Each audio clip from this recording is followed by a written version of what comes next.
Mirë se vini në një epizod të ri të The Geotalks, në një kohë kur miliarda njerëz në gjithë botën informohen në dhe përmes rrjeteve sociale, kur algoritmet le të themi vendosin se çfarë lexojmë, çfarë shohim, e besa në plot raste edhe çfarë ne besojmë, ndërsa inteligjenca artificiale jemi dëshmitar që çdo ditë më shumë po e transformon mënyrën se si po krijohen edhe po shpërndahen gjithashtu informacionet. Pyetja që e shtrojmë ose duhet ta shtrojmë së paku është kush në të vërtet po e formson bindjen ton edhe kush po e formson për më tepër se bindjen realitetin ton. A janë ende gazetat, gazetarët, mediat, institucionet, burimet e së vërtetës, dikur njiheshim për besueshmëri, njiheshim për informacione të sakta e të konfirmuara, por tani me inteligjencën artificiale mbase mund të luhatet ose është luhatur edhe besimi edhe në këto media dhe institucione tradicionale. Për të diskutuar për këto sfida, po më shumë sa sfidat për ndikimin e tyre që mund ta kenë në jetën tonë të përditshme në demokraci, gjithashtu në media dhe shoqëri, sot e kam kënaqësinë e jashtëzakonshme të mirëpres një nga zërat më të njohur ndërkombëtar në fushën e dezinformimit, fake news, AI, përmbajtjes që shpërndahet, përmbajtjes e gjeneruar nëpërmjet inteligjencës artificiale, por mbi të gjitha historianin, autori i librit History Disrupted, Jason Steinhauer. Was it okay? Perfect. Steinhauer? Perfect. Welcome, Jason. Thank you very much. It's a pleasure to be here. Thank you very much for being here. Many people today, as I said, get their information from social media. Is it a problem? Depends on what type of information. I'm sure everybody can think throughout the day that they get information about where to shop, where to eat, how to travel, restaurants to try, recipes to try, flowers to plant in your garden. I mean, social media and the social web can be a source of tremendously positive, rich information and social connection. Social media can also be a source of disinformation campaigns. It can also be a space of denial and distortion. It can be a place where established facts are challenged and countered. And it can be a place that is manipulated, sometimes by technology companies, sometimes by political actors, sometimes by independent content creators, all with the goal of achieving visibility and influence. And once you achieve visibility and influence, you can affect how people think and how they see the world. So our task in the 21st century is to be discerning information consumers online, to have our critical thinking hats on at all times, and to recognize that there are certain actors and certain platforms out there upon which information is more reliable than others, and to be able to distinguish between the difference. Do we know how to be a critical thinker in this time? Well, I think that the skill set is there, but like any muscle, it needs to be exercised and cultivated. So Go to the gym. Exactly. We are all born with muscles in our body that we can use, but if we don't use them, then they atrophy and we lose the ability, and we have to work even harder to get it back. Algorithms use us if we don't use that kind of skills. Well, what we run the risk of with social media is we run the risk of passively accepting all the information that we see, because the information is delivered right to us in our hands. We oftentimes don't need to search for it. It's selected for us, and it's selected for us based on content that we've looked at in the past. So if I look at a series of videos that all have a similar tone and a similar style and a similar content, I should expect to get more of those videos. And that can lull us into a false sense of security, and it can make us very passive when it comes to information evaluation. So our task is to use the beautiful brains that we have inherited from our ancestors and to sharpen and to cultivate them through the muscle of critical thinking, of questioning sources, of analyzing information, and being discerning in what arguments we believe and which we do not.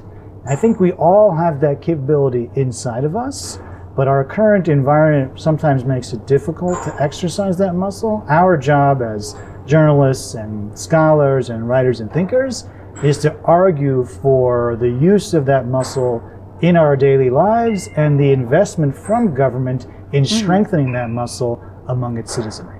Are we trained that kind of muscle to know what should we do about fake news, how to be a critical thing, how to be, let's say, a clever consumer from social media? Well, we obviously face enormous challenges, but this is not a challenge that is going away. So we have no choice, right? It's incumbent upon us to take on this mission.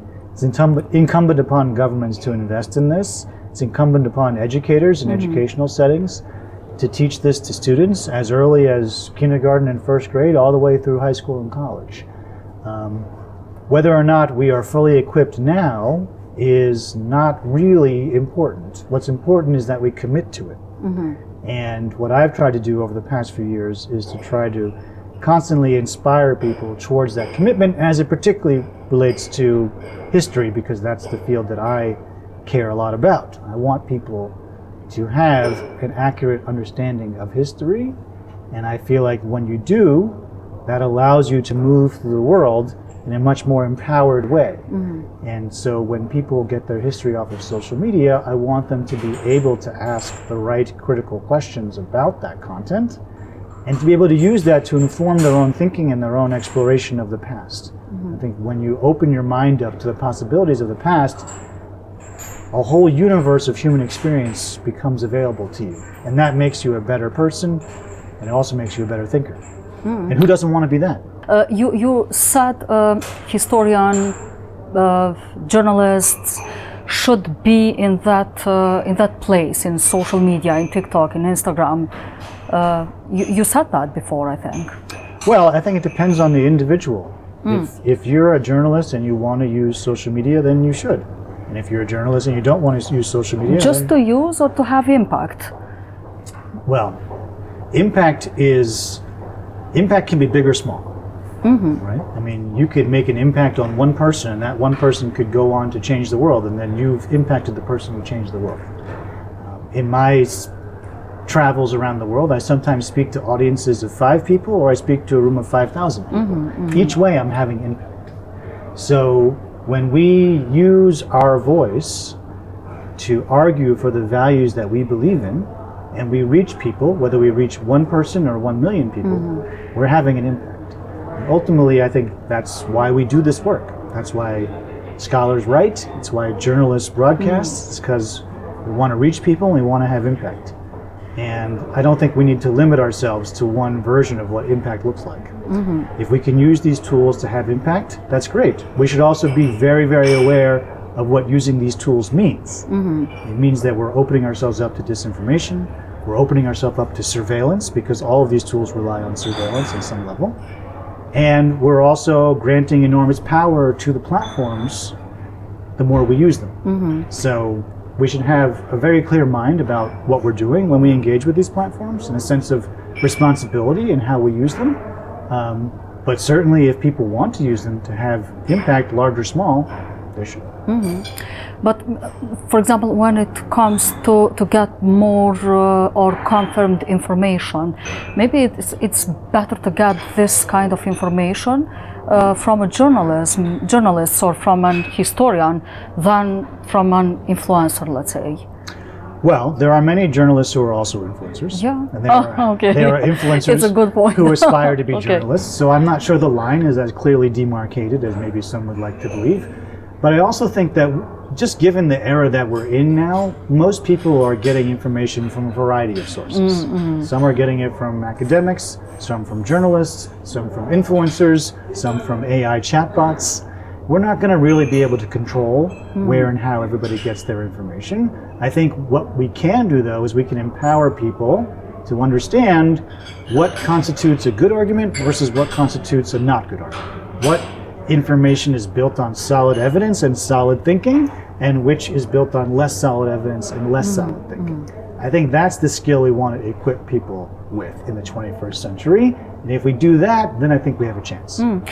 And based on that, do you think algorithms, let's say, have more influence in public opinion than traditional media or traditional institutions? Well, an algorithm is basically just a formula. It's a formula that determines what comes next. So What comes next? it's based on the formula.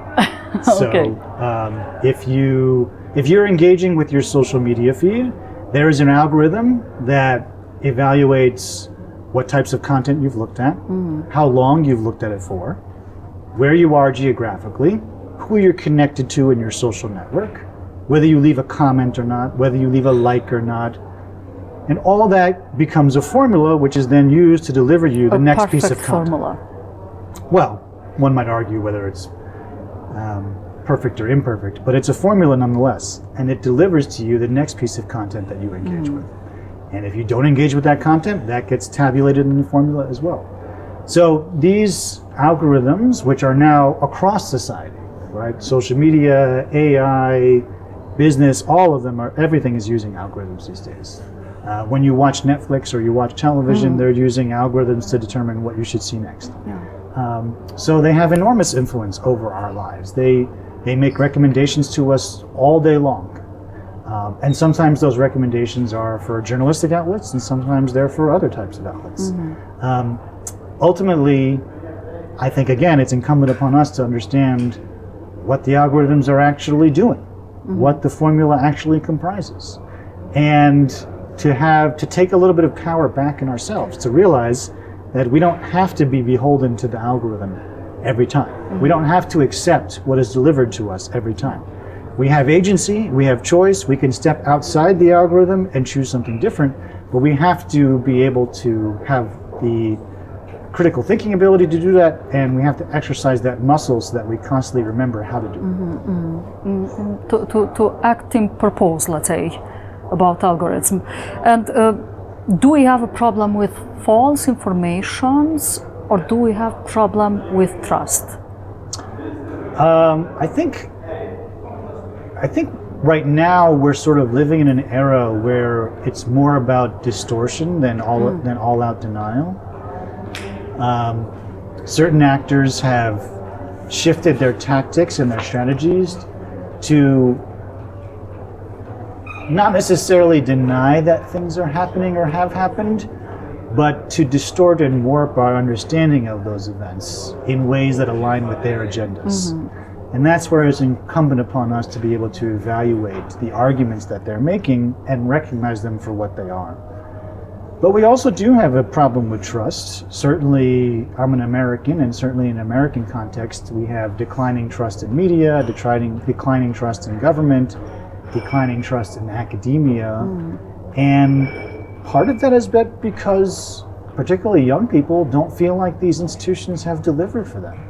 If you're a young person in America today, you're facing a world where it's incredibly expensive just to live on a day-to-day basis, where it's incredibly expensive to buy and own a home, where the prospects of a job are becoming slimmer and slimmer because of automation and AI and layoffs and efficiencies. And so without the prospect of a good job and a solid home to live in and the ability to meet your daily expenses, yeah, I would have a loss of trust too. Because what are our societal leaders doing to make that better for me? And not many people today can answer that question. And so that does lead to a loss of trust. And I think it also leads to looking to alternative sources for answers. And those alternative sources don't always have the best intentions in mind. What can journalists do concretely? Well, I think number one, journalists, I think, need to listen to their audiences, both the audiences that they still have and the audiences that they've lost. And become much more audience-centric in the way they deliver and interact with consumers. The expectations of information consumers have changed. What they want to see, what they want to hear, how they want it delivered, how long they want it, how short they want it, in what formats they want it. That has all changed dramatically over the past 10 years. And ultimately, journalism is a public service. And when you want to deliver a service, you have to make sure the service you're providing to your constituents meets them where they are.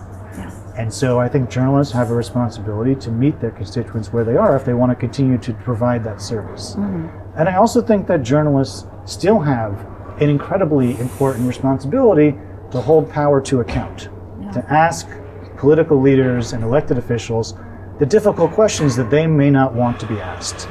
Because otherwise we just get the official talking points of the government or the party. And that does not do us any service in a democracy. Democracies are founded on discussion, debate, and disagreement. We can't have that debate and disagreement if we're not asking hard questions. So I think journalists need to continue to ask those hard questions, even if it makes elected officials uncomfortable, even if it makes their bosses uncomfortable. It's very important. And it's only by asking the hard questions that we will someday hopefully stumble into the answers. Are they do that? Journalists? I think some are trying, yeah. I think there have been some really courageous journalists who have continued to try to ask the hard questions, not just in the United States, but around the world. And if you look at conflicts around the world, whether it's in Russia or Israel or the United States, you see journalists on the ground asking the hard questions. Also, we as scholars have to ask ourselves hard questions. And we're not absolved from this either. It can be very easy inside the academy or inside public intellectual circles to just repeat the standard talking points to go along with whatever the group is thinking or writing. But that doesn't do us a service either. We have to be willing to go against the grain and say something that our colleagues may not like or may not disagree with or may not want to publish, if that's what ultimately gets us to a better place. So this is a time that requires courage. And I think we've seen pockets of courage, but unfortunately we've also seen pockets of the opposite. We are going to end this interview, but the final questions, let's say, I am wondering about what do you think about media landscape in Balkans, especially in Kosovo and Serbia? You know the context, you know everything.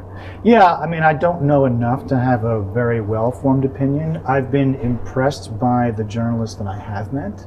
I've been impressed by the formal institutions as well as the informal institutions that have sprung up over the past few years. I've been impressed with the commitment to doing journalism and to doing scholarship. While I was here, I've met some Ukrainian journalists who are living in Kosovo and doing some really important work. So I think for any democracy, but particularly for a young democracy, the ability to have that civil society space where interviews, in-depth conversation, hard questions, scholarly discourse can happen, it's critically important. And the goal should be to try to get all Kosovars and even all people in the Balkans to engage with that, to recognize its value, and to see that as fundamental to democratic processes and economic development, which it is. Jason, thank you very much. Thank you very much for joining us. It was very pleasure to speak with you. Thank you. With you. Thank you.